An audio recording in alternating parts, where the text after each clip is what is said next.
Birthday ജേർണലിങ്ങും ചെയ്ത് മാറ്റി വെച്ചതാണ് ഈ കാണുന്ന എൻ്റെ ജേർണലിംഗ് ബുക്ക്. പിന്നെ ഞാൻ ദേ ഇപ്പോഴാണ് ഇത് തുറക്കുന്നത്. അധികം മാസങ്ങളൊന്നും ആയിട്ടില്ലെങ്കിലും കുറച്ചധികം ദിവസങ്ങളായി ഒരു ജേർണലിംഗ് ചെയ്തിട്ട്. അപ്പോൾ ജേർണലിങ്ങിനെ പറ്റി പറയുന്നതിന് മുന്നേ എൻ്റെ 2 കുട്ടി സബ്സ്ക്രൈബേഴ്സ് നെയിം പറയുമെന്ന് ചോദിച്ചിട്ടുണ്ടായിരുന്നു. അപ്പോൾ മിന്നുവിനും ശിവപ്രിയയ്ക്കും എൻ്റെ ഒരു ബിഗ് ഹായ്.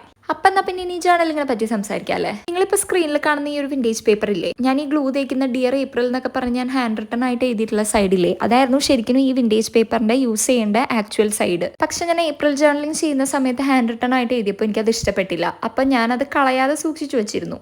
ആക്ച്വലി അതിന്റെ ബാക്ക് സൈഡ് പ്ലെയിൻ വൈറ്റ് ആണ്. ബട്ട് ഞാൻ എൻ്റെ ഈ ഒരു ജേർണലിങ്ങിന് വേണ്ടിയിട്ട് കുറച്ച് സ്പ്ലാഷ് എഫക്റ്റ് ഒക്കെ കൊടുത്ത് അതിനെ ബ്രൗൺ കളർ ആക്കിയെടുത്തതാണ്.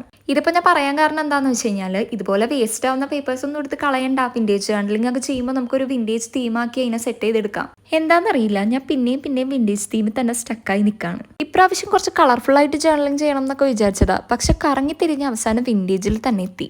ശരിക്കും പറഞ്ഞാൽ അതിന് പിന്നിൽ വേറൊരു റീസണും കൂടിയുണ്ട്. എൻ്റെ കയ്യിലുള്ള ജേർണലിംഗ് സപ്ലൈസ് എടുത്ത് നോക്കിയാൽ അതിനകത്ത് പകുതി മുക്കാലും വിൻറ്റേജ് തീമുള്ള ഐറ്റംസ് ആയിരിക്കും. അപ്പോൾ പിന്നെ കളർ തീമിൽ എന്തെങ്കിലും ചെയ്യണം എന്ന് വിചാരിച്ചാലും വിൻറ്റേജ് ഐറ്റംസ് ഒക്കെ വെച്ച് അവസാനം അതങ്ങ് വിൻറ്റേജ് തീം തന്നെയാവും. നിങ്ങൾക്ക് എങ്ങനെയാണ്? നിങ്ങൾക്കും എന്നെ പോലെ വിൻറ്റേജ് തീമാണോ അതോ കളർഫുൾ തീമാണോ ഇഷ്ടം? നെക്സ്റ്റ് വീഡിയോ എന്തായാലും കളർ തീമിലായിരിക്കും എന്ന് ഞാൻ ഒരിക്കലും പറയില്ല. കാരണം എന്താണെന്ന് വെച്ച് കഴിഞ്ഞാൽ ഇതിപ്പോൾ വൺ സൈഡേ ചെയ്തിട്ടുള്ളൂ. വൺ സൈഡ് വിൻറ്റേജ് തീമിലായതുകൊണ്ട് അപ്പുറത്തെ സൈഡും ഞാൻ വിൻറ്റേജ് തീമിൽ തന്നെ ചെയ്യുള്ളൂ. അങ്ങനെ റൂളൊന്നും ഉണ്ടായതുകൊണ്ടല്ല, പക്ഷെ എനിക്ക് അങ്ങനെ ചെയ്യുന്നതാണ് ഇഷ്ടം. ബട്ട് അത് കഴിഞ്ഞിട്ട് ഞാൻ ചെയ്യുന്ന ജേർണലിംഗ് വീഡിയോ ഉറപ്പായിട്ടും ഡിഫറെൻ്റ് ആയിരിക്കും. കുറച്ചും കൂടി കളർഫുൾ ആൻഡ് തീം ജേർണലിംഗ് ഞാൻ എന്തായാലും വീഡിയോസിൽ ഇൻക്ലൂഡ് ചെയ്യുന്നതാണ്. അങ്ങനെ ഈ ഒരു സൈഡ് കംപ്ലീറ്റ് ചെയ്ത് കഴിഞ്ഞപ്പോൾ തന്നെ മൈൻഡ് ഒന്ന് റിലാക്സ് ആയി. ജേർണലിംഗ് വീഡിയോസ് കുറച്ചും കൂടി എൻജോയ് ചെയ്യാൻ പറ്റുന്നത് അത് ASMR വീഡിയോ ആയിട്ട് കാണുമ്പോഴാണ്. അപ്പോൾ എൻ്റെ ഈ ജേർണലിംഗ് വീഡിയോൻ്റെ കുറച്ചുകൂടി ഡീറ്റെയിൽഡ് ആയിട്ടുള്ള ASMR വേർഷൻ ഞാൻ ഫ്രൈഡേ അപ്ലോഡ് ചെയ്യാം കേട്ടോ. അപ്പോൾ എന്തായാലും എൻ്റെ ഇന്നത്തെ ഈ ഒരു വിൻറ്റേജ് തീം ജേർണലിംഗ് വീഡിയോ ഇഷ്ടമായിട്ടുണ്ടെങ്കിൽ ഒരു ബ്രൗൺ ഹാർട്ട് കമൻറ്റ് ചെയ്യാൻ മറക്കണ്ട. പിന്നെ ഞാൻ നേരത്തെ പറഞ്ഞ പോലെ ഈ ഒരു വീഡിയോൻ്റെ ASMR വേർഷൻ കാണാൻ താല്പര്യമുള്ളവരാണെങ്കിൽ വീഡിയോ ഇഷ്ടപ്പെട്ടിട്ടുണ്ടെങ്കിൽ സബ്സ്ക്രൈബ് ചെയ്യാനും മറക്കണ്ട, ലൈക്കും ഷെയറും ഒന്നും മറക്കണ്ട.